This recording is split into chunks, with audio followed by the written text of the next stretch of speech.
¿Listo? Sí, listo. Listo, Gina. Entonces, buenos días para todos. Gracias nuevamente por acompañarnos aquí en la jornada de capacitación. El día de hoy nos va a acompañar en la presentación mi compañero Roberto Elles. Él hace parte del equipo de soporte de Ecolab y pues bueno, tiene ya mucha experiencia también en la compañía. Nos va a apoyar el día de hoy con el tema, la temática de pretratamiento y desaireadores. ¿Listo? Entonces, los dejo con Roberto y arrancamos de una vez la presentación. ¿Listo? Muchas gracias. Muy buenos días, buenos días. Bueno, probando sonido primero. ¿Me escuchan ahí bien? Que si ahí vemos, estamos viendo la diapositiva de inicio, la presentación, ¿sí? Sí, ¿y mi audio me escuchan? ¿Sí? Sí, señor. Ok, sí, bien. Listo. Bueno, como dijo César, mi nombre es Roberto Elles. Eh, Buenos días a todos, a Gina, Diana. Yo soy del equipo de Nalco Ecolab, la misma división que está César, está Luz. Entonces, hoy vamos a empezar con esta parte del entrenamiento, donde vamos a refrescarnos un poco con el pretratamiento. Tengo entendido que ya tocaron algo relacionado con desmineralización. De pronto vamos a ver algo acá, pero de una manera más general y más rápida para centrarnos en desaidración. Es un proceso previo a todo lo que tiene que ver con la generación del vapor. Entonces, miremos ahí las diapositivas, César.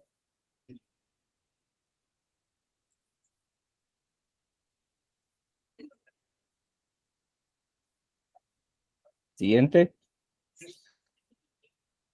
Listo. Ahorita toda esta gráfica representa todo el ciclo de vapor que vamos a estar charlando en estas capacitaciones junto con César y Luz. Ya ustedes vieron partes del pretratamiento, que es ese alimento donde se adecua o se hace el agua de la mejor calidad para pasarla por los diferentes procesos y así tener lo que buscamos, que es la generación del vapor. Nos vamos a centrar aquí en la parte de pretratamiento un rato y después pasamos a desaidración. Aquí vemos. Siguiente, César, por favor. Entonces, en la parte de pretratamiento, imagino que ustedes hablaron del tema de mineralización, pero hay ciertos componentes que hacen parte de ella. Desconozco un poco el proceso y con César ya hemos conversado, pero ¿qué componentes comprenden todo este tema de pretratamiento? Ahí entramos con temas de clarificación, ahí hablamos temas de filtros, suavizadores, descanalizadores, el tema de ósmosis inversa, que es un tema también que se trabajará de manera puntual y más larga. El tema de desmineralización y desairador. Entonces, aquí nos vamos a centrar un poco en el tema de este procesamiento para llegar a desaidración. Siguiente, César, por favor. Bueno, entonces, lo primero que hablábamos era de un filtro. Por lo general, en el sistema de tratamiento, el agua pasa por un filtro. Generalmente después de una coagulación y floculación, pero en ciertos lugares, esta agua que muchas veces viene de forma potable, algunas industrias la utilizan para la generación de vapor, la pasan por un filtro y después por el tema de intercambio. En este caso, la función de un filtro es remover sólidos suspendidos, ¿ya? Aquellos sólidos que están ahí en superficie, que le aportan color al agua, esos sólidos que le aportan turbidez también son eliminados mediante un filtro, ¿ya? ¿Cómo trabaja? Contiene una capa de medio poroso, que esa capa puede ser arena, antracina, y se pasa por ahí para eliminar esas partículas. Hay sólidos suspendidos, se retienen, también consta un retrolavado para eliminar porque ellos tienden a acumular en la parte superior sólidos y por medio de la presión nos damos cuenta que toca retrolavar. Entonces los parámetros críticos en ese punto de filtración es medición de presión. ¿Ok? Adelante, César. Está el tema del suavizado. El suavizado es un proceso ya donde se eliminan y se remueven iones de calcio y magnesio, lo conocemos como dureza. Es un ablandamiento, bajarle la dureza al agua. Entonces, ¿cómo trabaja esto? Es un intercambio iónico también, intercambio en una fase acuosa donde una resina que al mezclarse con el agua hace un intercambio de los iones de calcio y magnesio, los elimina y la resina queda saturada, ¿no? Con iones de calcio y magnesio. Entonces también hay que hacer un proceso de regeneración. Imagino que si este proceso está allá, es claro, ¿ya? Y tiene unos parámetros que es análisis de la resina y análisis de dureza a la salida de esta agua. Esta agua debe salir con una dureza alrededor menor, mucho menor de un ppm, de acuerdo al requerimiento de la caldera que vayamos a enviar esta agua. Y análisis de Perdón. resina, ¿sí? Hola, ¿me escuchas? ¿Puedes hablar un poco más despacio, por favor? Ok, claro que sí. Gracias. Entonces, el proceso donde estamos es el proceso de suavización, que es para remover iones de dureza, o sea, aquellos iones que son de calcio y magnesio, que se eliminan al agua mediante un intercambio iónico.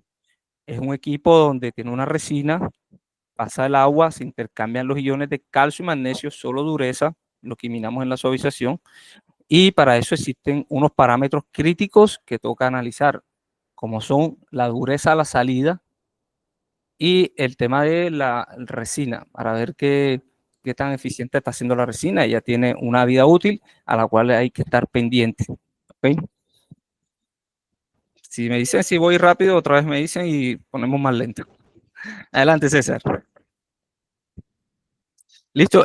Proceso de mineralización, como ya lo habíamos mencionado y creo que ustedes trabajaron con eso, también es un proceso de intercambio iónico donde se combinan dos unidades para remover aniones y cationes. Por lo general hay un lecho aniónico, lecho catiónico. ¿Ya? ¿Cómo trabaja? Un intercambio iónico de dos camas o dos mezclas para intercambiar cationes por iones de OH. ¿Cuáles cationes encontramos ahí? Aquí los vemos. Cationes de hierro, de aluminio, varios, todos estos que ven acá, que son positivos. Y también tenemos intercambio aniones que intercambian por iones de OH, que es en los lechos aniónicos. Y ahí intercambian silicatos, vemos nitritos, vemos varios, cloruros, carbonatos, sílice. Y la finalidad de esta es eliminar todos esos componentes y todos esos iones de cationes y aniones. Adelante, César. Parámetros críticos que debemos tener en cuenta en los lechos. No sé si, César, hay lechos allá en Brisa, ¿sí? Sí, señor. Ok. Parámetros críticos, medición de conductividad, que es una medición indirecta a aquellos pases de sales disueltas que se encuentran presentes en el agua. También se analiza la resina. Muchas veces se hace lo que llamamos autopsia resina, que se toma una muestra y mira para ver cómo se encuentra la resina. El ensuciamiento, el flujo es muy importante, ya que en estos lechos se tiende a canalizar el tema de la resina. Por eso hay que hacer mucho énfasis en los flujos que se utilizan, en el lavado, en los retrolavados. La operación intermitente también genera ese tema de canalización, la calidad de regeneración, presencia de oxidantes en el agua cruda. Adelante, César.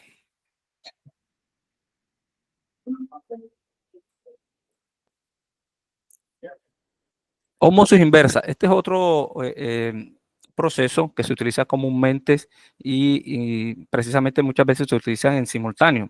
Los lechos con las ósmosis o solamente se utiliza la ósmosis inversa.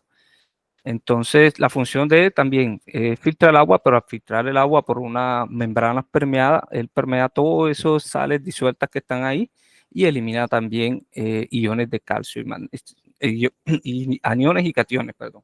También elimina. Entonces, es un proceso. Claro, sí, No, sigue. Es que fue una ok, puerta.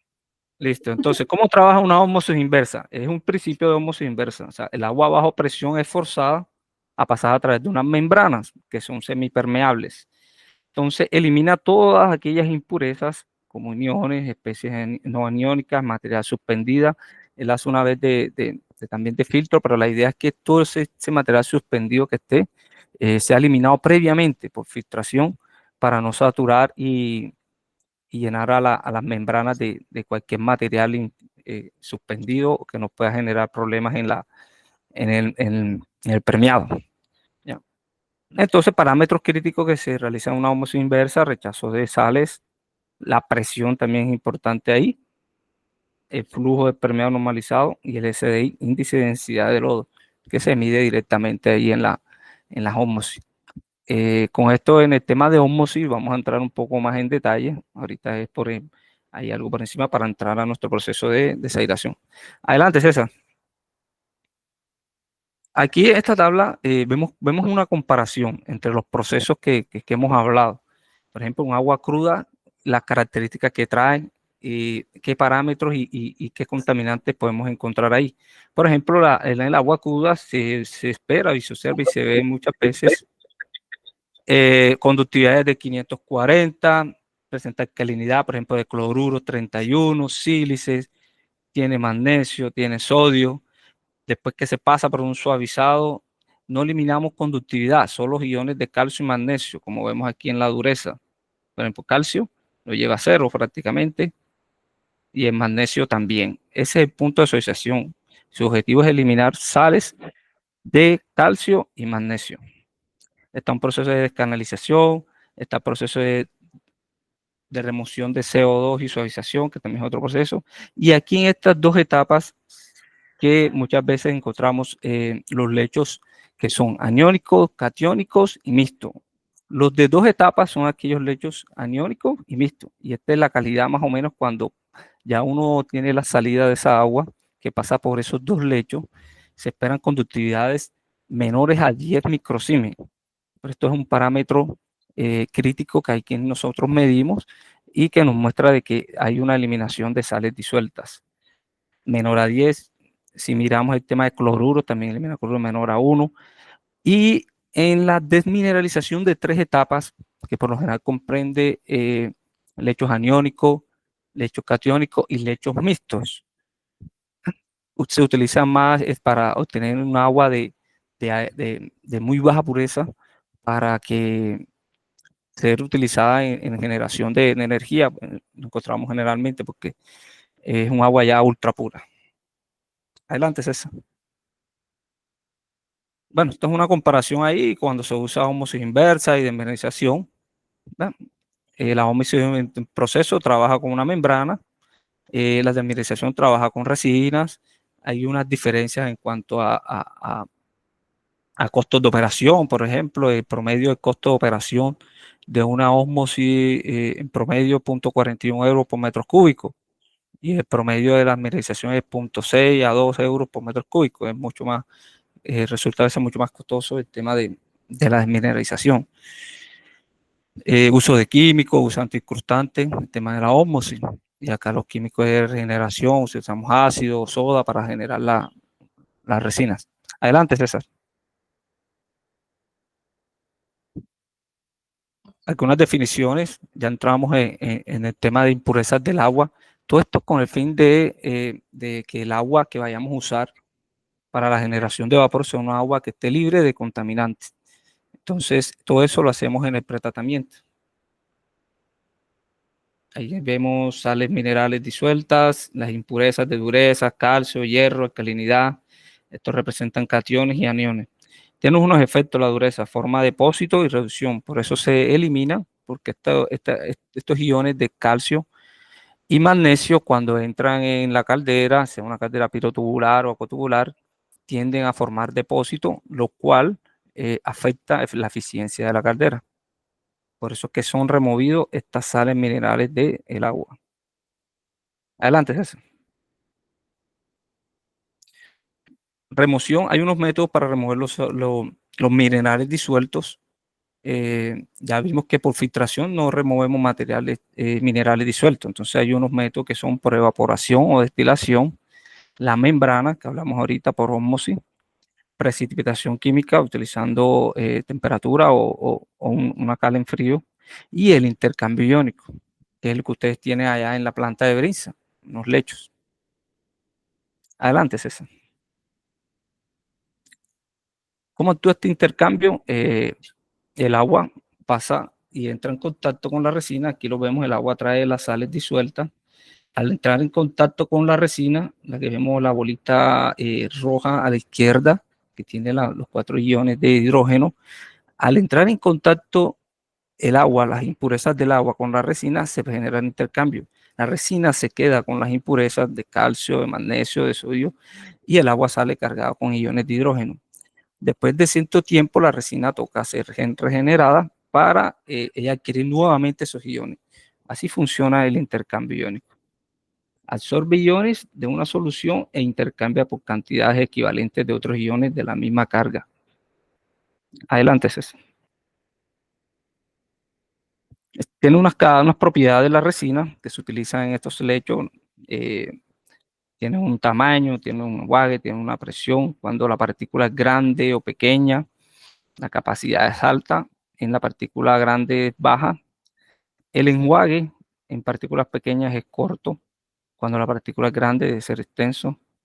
La caída de presión cuando se utilizan tamaños de partícula grande es baja, mientras que con la pequeña es alta porque son más pequeñas y tienden a ponerse en lugares que son fácil para aumentar presión.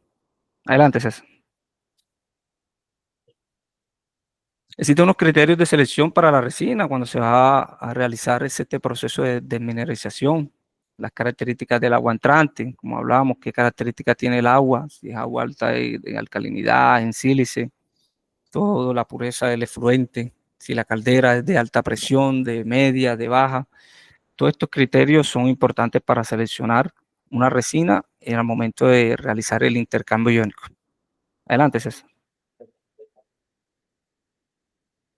Factores que afectan la capacidad de intercambio cuando tenemos unas resinas que están haciendo su trabajo.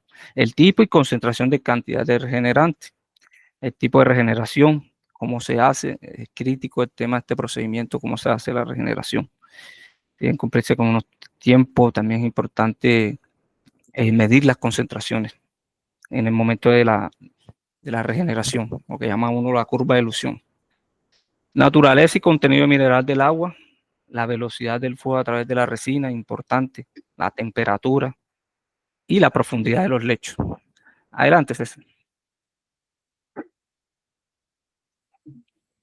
Aquí como un resumen, más que todo el proceso típico de tratamiento del agua industrial, la suavización, ya habíamos dicho, remueve dureza, calcio, magnesio, la descanalización remueve alcalinidad, constituida principalmente por bicarbonatos.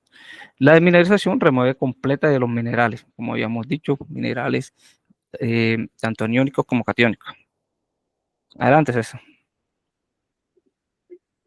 Bueno, vemos un esquema de cómo sería el tema del intercambio de dos etapas. Que ahí vemos que el agua cruda trae sus sales disueltas, entra en contacto con la resina catiónica, que se regenera con ácido sulfúrico, y después pasa a la resina aniónica, que se regenera con soda cáustica. Muchas veces, a veces en las resinas catiónicas se regeneran también con ácido clorhídrico. Entonces, este es el proceso y el agua sale tratada. Eso es un resumen de la desmineralización. Adelante, César. Hay otras alternativas que hablamos que ya más que todo se utilizan en plantas de generación eléctrica donde tienen torres descarbonatadoras, que estas eliminan el CO2 que está en el agua. Ahí vemos en el medio de los dos lechos esta torre descarbonizada que se utiliza un soplador con aire y que va en contraflujo del agua y se da el despojo de estos gases no condensables. Adelante, César. Ahí lo que comenté ahorita de la torre descarbonatadora, no sé si allá en Brinza tendrán de esas, pero ahí el principio de ellas es eliminar el CO2 que tiene en el agua y se pasa a través de contracorriente, entra el agua y un soplador de aire acá y se da el despojo del CO2. Importante medir CO2 ahí antes y después de la salida ahí del agua, a ver qué tan eficiente está haciendo la torre descarbonatadora. Adelante, César. ¿Dónde se remueven los sílices y los bicarbonatos? En los lechos, ¿cierto? En los lechos aniónicos se remueve esos contaminantes. Adelante. Aquí otro resumen del intercambio, que ahí vemos que la resina, los lechos catiónicos remueven calcio, magnesio, carbonatos, Ahí vemos una débil y una fuerte. Por lo general, en las empresas donde es caldera de menos de 150 psi, solo se tiene una fuerte y un catión fuerte y un anión fuerte. Y ahí se remueven, en los aniones se remueven cloruros, sulfatos, sílice. Adelante, César. Es importante en el momento del intercambio iónico la regeneración. La regeneración es el éxito de la eficiencia en la remoción de estas sales disueltas en los intercambios. Para eso primero se hace un contralavado, se adicionan regenerantes, se hace un enjuague lento, importante tiempo ahí, porque en estos enjuagues la resina tiende a canalizar, a no llegar a todos los sitios de la resina de regenerantes. Y por último, un enjuague rápido, más o menos entre 10 y 20 minutos. La eficiencia de estas regeneraciones, como había comentado antes, se hace un procedimiento de curva de dilución muy periódicamente para mirar la efectividad de la regeneración. Adelante, César. Bueno, eso fue un refresh del tema de pretratamiento. Ahorita vamos a hablar del desairador un poco más a fondo de este elemento. Adelante, César. Bueno, como habíamos dicho al comienzo, estábamos ubicados, vimos la parte de pretratamiento, ahorita pasamos a la parte de desaidración, que es el antes de el ingreso de alimentos a caldera. ¿Okay? Adelante, César. Listo, la función principal de un desairador, la función es eliminar aquellos gases no condensables. Por ejemplo, el oxígeno y el CO2, principalmente eso.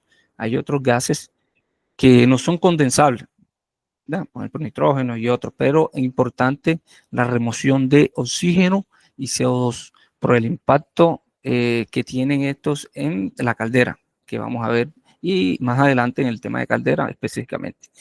Pero su función principal es remover estos gases. ¿Cómo trabaja? Trabaja a alta temperatura. Los gases a altas temperaturas son menos solubles. El agua aumenta su temperatura, así que el CO2 y el EO2, el oxígeno, se liberan del agua. El agua se rompe en pequeñas gotas y los gases se remueven por venteo. Importante el venteo. Adelante, César. Esta gráfica, ¿qué nos dice? Que no habíamos hablado. Que cuando se aumenta la presión y se aumenta la temperatura, la solubilidad del oxígeno, como vemos aquí, es menor. Entre más yo aumente temperatura y aumenta un poco la presión, la solubilidad es menor. Entonces, el impacto de que un desairador trabaje con temperaturas bajas hace que la solubilidad del oxígeno en el agua aumente y sea muy difícil su despojo. Entonces, esto es lo que nos muestra esa figura. Adelante, César. Entonces, el desairador tiene unos principios, ¿ya? Unos principios para lograr lo siguiente. El desairador calienta el agua de alimentación a la temperatura correspondiente a la presión de vapor dentro de la unidad. Es decir, es importante el tema de la temperatura por ahorros de energía. Un agua con temperatura baja entrando a una caldera no corresponde a que tengamos una buena práctica, ya que hay energía de más que toca agregarle. Por eso es importante que en esta agua de alimentación se mantenga una temperatura más o menos en los 100 grados. ¿Ya? Dice el BIPI curiosamente el agua caliente con vapor fresco, se utiliza vapor también sin oxígeno para eliminar cualquier rastro diminuto restante de oxígeno y otros gases no condensables. ¿Me escuchas? Sí, ahí le escucho. ¿Qué porcentaje de oxígeno elimina el desairador? Hay que hacer unas mediciones en la entrada y en la salida. Ahí tenemos así se mide la eficiencia, midiendo el oxígeno en la entrada y la salida. Entonces, por lo generalmente hay que tratar de que si entra por menos de un ppm, la remoción se da más o menos de un 60-70%. Y lo otro lo hace el secuestrante de oxígeno. Por eso es importante en un desagregador nuevo o cuando empieza en operación, uno mira y calcula la eficiencia de acuerdo a la remoción de oxígeno que tenga, ¿verdad? Por eso es importante de que se divida oxígeno de entrada y salida para mirar su efectividad. Ahí, Robert, para complementar un poquito Sí. lo que preguntan, pues uno debería también mirar de fábrica cuál es el fabricante del desaireador, qué eficiencia, digámoslo así, de fábrica debería tener el desaireador, ¿no? Entonces, cuando uno entra a hacer las mediciones que dice Robert en la entrada y la salida, uno debe validar y debe estar haciendo cada cierto tiempo una evaluación de la eficiencia del desaireador, ¿no? Porque ¿cuál es la idea? Que el desaireador esté dentro del rango de eficiencia de fábrica, ¿sí? Y así evitamos también, por ejemplo, un exceso de consumo de producto, ¿no? Porque la idea es que el desaireador haga su trabajo mecánico de eliminación de gases disueltos y lo poco que queda a la salida del desaireador se pueda pulir mediante la aplicación de química, ¿sí? Pero si nosotros tenemos que el desaireador está funcionando fuera de su rango de eficiencia, probablemente la cantidad de gases disueltos, en este caso puntualmente el oxígeno, ¿sí? Que estaría saliendo, valga la redundancia, la salida del desaireador sería mucho más alto, ¿sí? Por la pérdida de eficiencia del desaireador, y eso incurriría en mayor gasto y consumo de producto químico a la salida del desaireador, ¿listo? Eso hay que tenerlo muy en cuenta. Entonces, se debería también estar revisando con cierta frecuencia la eficiencia de los desaireadores en los procesos de generación de vapor. Dale, Robert. Efectivamente. Gracias. Sí, César. Bien. Continuamos. Gina, ok. Adelante, César. No, dale, Robert. Ya era ese Ok. comentario. Muchas gracias. Dale. Ok, bueno, como, completando un poco también lo que dice César, importante el flujo de vapor y el venteo, ¿ya? Eso también nos dice qué tan eficiente puede ser. Muchas veces se restringe el tema del vapor y el venteo también. Entonces, el éxito está en tener un buen venteo para que este despojo mecánico se pueda dar. Entonces, vamos a hablar de los tipos de desairador. Y aquí me ayuda César a ver qué tipo de desairador tenemos ahí en Brinza. Está uno por aspersión, que como lo vemos en la figura, en la entrada de arriba, entra el agua y por medio de un spray hace la dosificación del agua. Y el vapor entra por un costado de abajo y sube y ahí se da el despojo. Ahí tenemos el aspersor, como lo ven en la figura, a ese se le llaman desairador de aspersión. No sé si es el que tengamos allá o es el de bandeja el que tengamos ese. Aquí los chicos de la operación me pueden ayudar. Bueno, ahí sí no tengo claro que el tipo de desairador. ¿Qué desairadores tenemos tanto en calderas 135 como en la 6? De bandejas. De bandeja, ok, entonces el siguiente que vamos a ver. Este que está aquí, entonces nos enfocamos en ese. Ahí sí vemos, este desairador, las bandejas son la sección de charola, la que vemos ahí. Entonces entra el agua de alimentación y la entrada de vapor por lo general está en un lateral, que es la que vemos ahí. Entra el vapor, hace contacto y ahí está el venteo. Y el agua libre de oxígeno estaría en la parte de abajo. Es importante el tema de César, antes.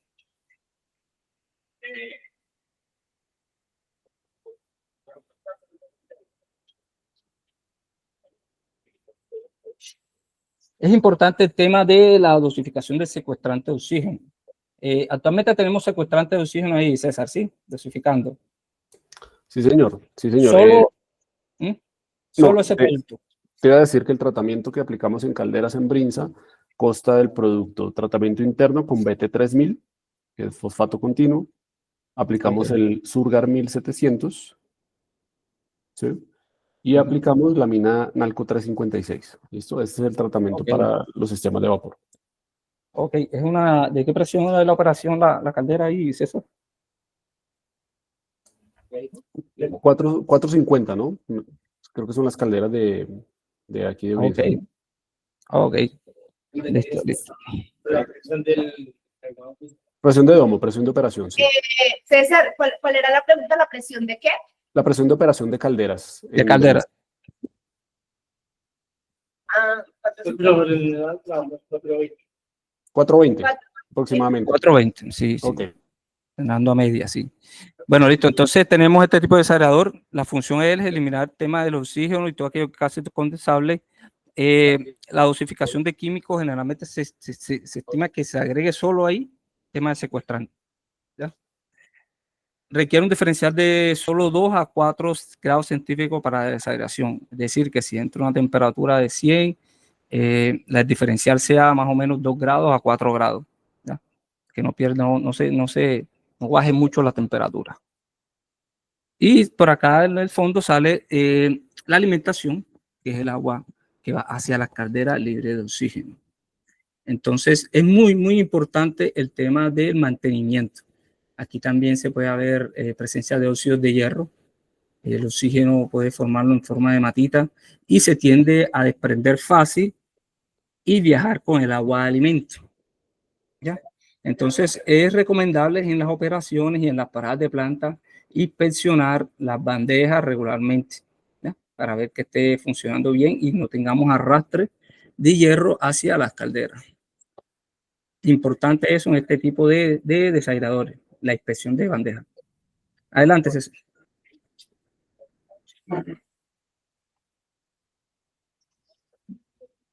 Diseño de desagradador, parámetros de diseño, como ya hemos hablado, requerimientos de oxígenos, necesidades del agua de alimentación, cuál es el flujo que maneja, porcentaje de retorno condensado y temperatura, porcentaje de repuesto y temperatura, presión de vapor disponible, como le hablaba ahorita.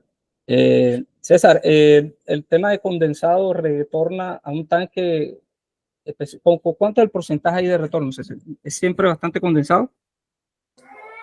Sí, aquí los chicos me pueden ayudar en el tema del porcentaje. ¿Qué porcentaje de condensado retorna en los sistemas de calderas? Alrededor del 70%. El 70%. Excelente. Está bien, un buen porcentaje. Incluso aquí en Caldera solo 3.5, casi del 100%. Casi no utilizamos agua. Se te escucha de lejos. Sí, no escucho muy bien. En Caldera solo 3 y 5, el condensado, la reposición es casi el 100%. Casi el 100%. Excelente. Muy bien. Y lo bueno es que este tipo de condensados hay un gran ahorro de energía. Entre mayor se recupere, ayuda mucho al tema después en el diseño del desagradador. ¿Okay? Adelante, César.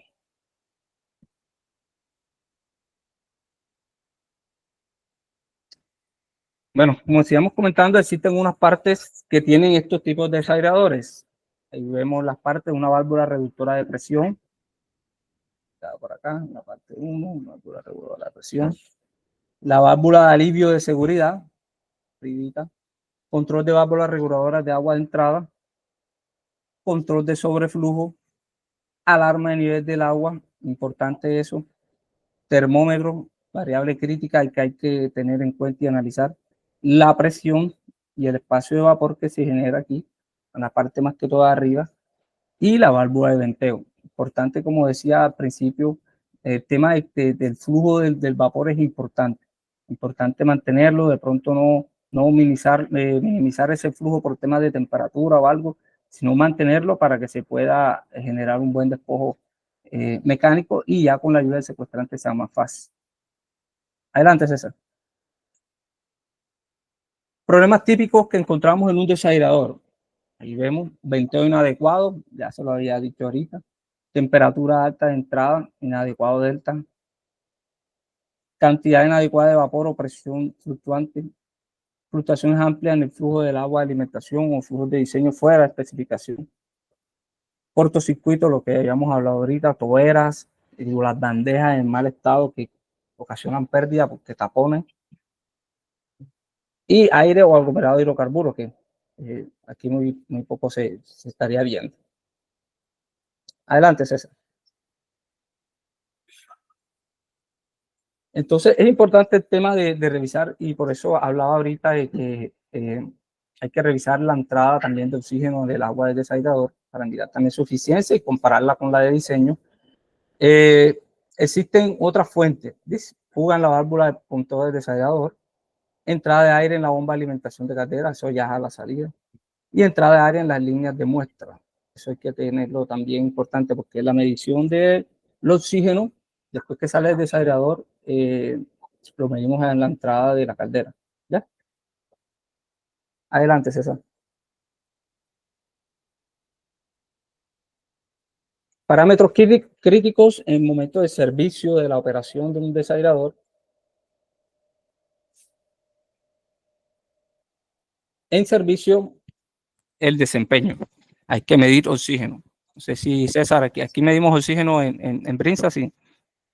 Se hizo como propuesta, por parte de Colapse se va a realizar el apoyo con medición de ampolletas directamente en sitio, porque se quiere hacer ahí una mejora de buenas prácticas, Robert, para el tema de control por ORP, para identificar picos de oxígeno disuelto en el agua a través de los controladores. Entonces estamos pendientes de llegada de reactivos para empezar a medir a través de ampolletas, mientras pues se sugirió la medición en línea, ¿no? Ok. Porque es importante el tema del oxígeno. 2 puntos, oxígeno y CO2 en el agua. Si nosotros dejamos pasar CO2 al agua, él como es un gas no condensable, él llega a la caldera y viaja con el vapor. Y al viajar con el vapor, él a mezclarse con agua, que en su condensación forma lo que llamamos ácido carbónico. Y eso nos baja pH y puede formar corrosión y erosión. Por eso es el tema de la amina 356 que usted utiliza, para neutralizar esos picos de ácido que pueden haber con pases de CO2. Pero ¿cómo impacta también el tema del oxígeno en la caldera? Al tener paso de oxígeno en la caldera, en un ambiente que pueda ser a unos pH que podamos tener picos bajos, ¿qué hace? Desprende lo que se llama la hematita, que es una característica de un óxido de hierro, que su color es un rojizo intenso característico, que él se genera en presencia de oxígeno. Por eso es importante, como dice César, mantener un ambiente reductor, y lo podemos garantizar por medio de una medición de ORP. ¿Ya? Un ambiente reductor, ese ORP tiene que ser una medición negativa. Por eso es importante el tema del desaerador, la medición de oxígeno. Dígame. Por ejemplo, dice que para el CO2 se agrega la amina, la 356, ¿sí? Sí, sí. ¿Cómo se asegura esa dosificación? O sea, ¿cuánto va a estar dosificando? ¿Cuál es el parámetro de control? Importante, un parámetro de control es la medición de pH en condensado. ¿Ya? Una medición de pH en condensado también nos muestra, y también hay una dosis recomendada en la alimentación, ¿ya? Por cada metro. Pero importante la medición del pH en el condensado. ¿Ya? ¿Cuánto está el pH en los condensados? Debe ser por encima de 8,5 hasta 9,5 lo recomendable.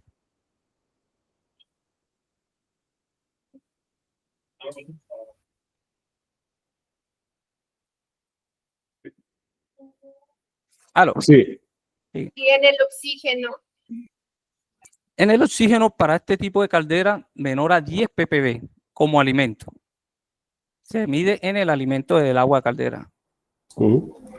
Robert, aquí vale la pena complementar lo siguiente. Sí. Recordemos que la amina 356 es un inhibidor de corrosión principalmente para la línea de retorno de condensado, ¿sí?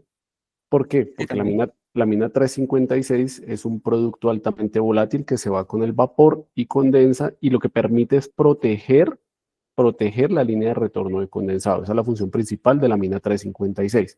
Aparte, hacer un ajuste de pH en ese condensado, ¿listo? Pero ¿qué pasa? En Brinza, como ya lo hemos hablado muchas veces, en Brinza tenemos un tema de altos cloruros, Robert, ¿sí? En el agua de alimentación.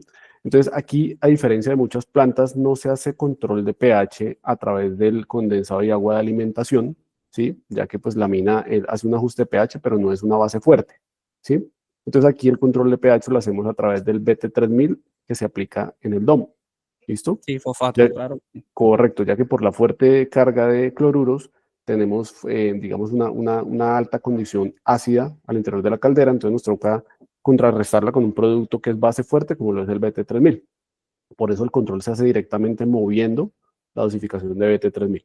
¿Listo? Ok, sí, de acuerdo. Así es, César.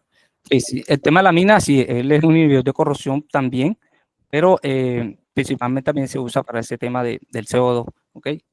Ahí estamos claros con lo que dijo César.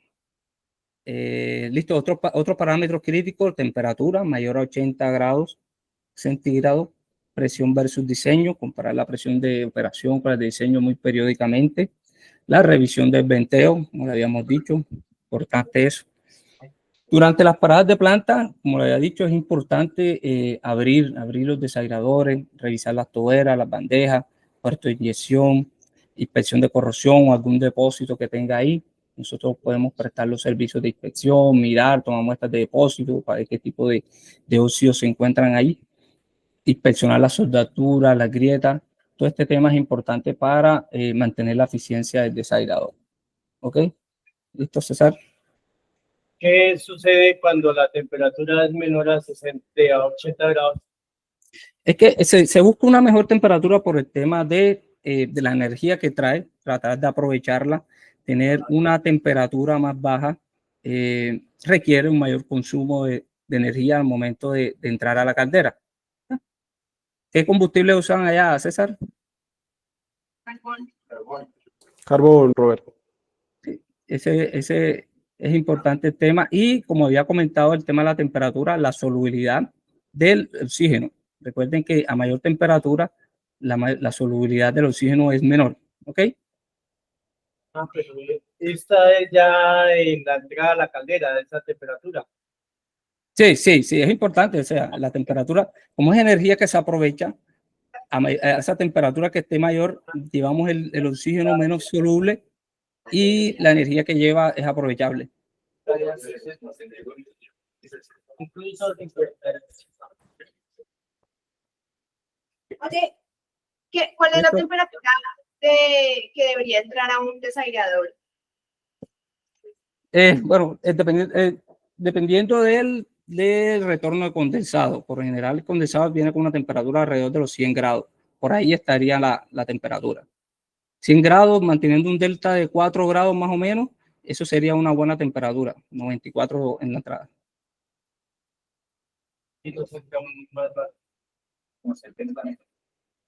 Ustedes mencionan la temperatura. Los 50 y los 60. Pero pues en el desagradador nosotros aplicamos vapor, ¿no? Y en parte es para calentarlo, o sea, entrará 70 y sale aquí.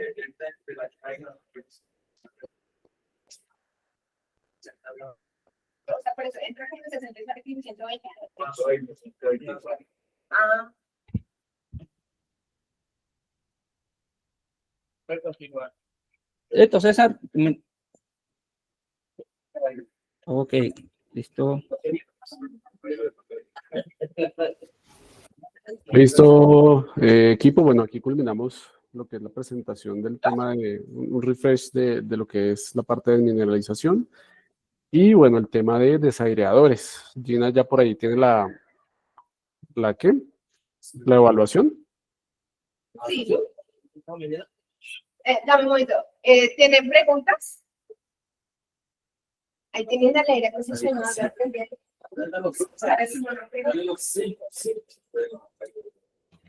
Listo. ¿Alguna pregunta en particular, no? No. Todo bien, listo. Voy a dejar de grabar. Listo, dale. Gracias. Y vamos entonces ya con la